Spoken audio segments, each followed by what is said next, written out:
কি গো, 25 ডিসেম্বর চলে গেল, 1 জানুয়ারি তো চলে গেল। তো ভালো কিছু কবে খাওয়াবে? আজ তো রবিবার, ছুটির দিন, আজকে না হয় একটা ভালো মন্দ কিছু রান্না করো। কিন্তু কি বানাবো, বাড়িতে তো আলু ছাড়া সেরকম কিছু নেই। এত আলুরই একটা রেসিপি বানাও না। বাড়িতে মা তো কত সুন্দর আলু দিয়ে কিছু বানাতো। আচ্ছা ঠিক আছে, তাহলে কি আমি ঝাল ঝাল আলুর দম করবো, পুরো লাল লাল? হ্যাঁ করো না, ওটাই করে দেখি। আর কি ওর সাথে আবার কি খাবো তাহলে? রুটি না হয় 12টা করে দেবো। এই সেই রুটি আর পরোটা, অন্য কিছু একটু ইউনিক করো না। আচ্ছা ঠিক আছে, আমি আলুর দমটা করে নিই, তারপরে দেখি অন্য কোনো সবজি আছে নাকি, তাহলে তোমাকে সেই সবজিটা দিয়ে কিছু একটা বানিয়ে দেবো। হ্যাঁ হ্যাঁ, দেখো এক্ষুনি দেখে বলো।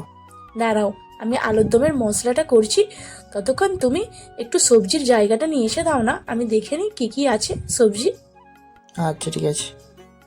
কি গো, সবজির ঝুড়িতে কিছু পেলে? এইদিকে যে আমার মশলা কষা হয়ে গেল। এতে তো মটরশুঁটি ছাড়া আর কিছুই নেই।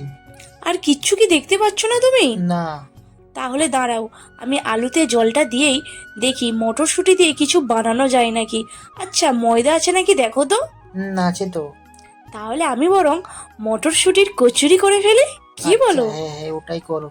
ঠিক আছে, আমি যতক্ষণ আটাটা মাখাচ্ছি তুমি যাও তো, একটু মটরশুঁটিগুলো ছাড়িয়ে দাও। এদিকে আমার লাল লাল আলুর দমও রেডি, এই দেখো।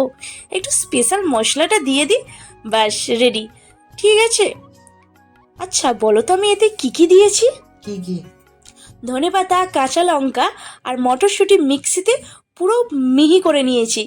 তারপরে যেমন ময়ন দেয় ময়দা মাখানোর জন্য, তেমনভাবেই শুধু মেখে নিয়েছি, ব্যাস।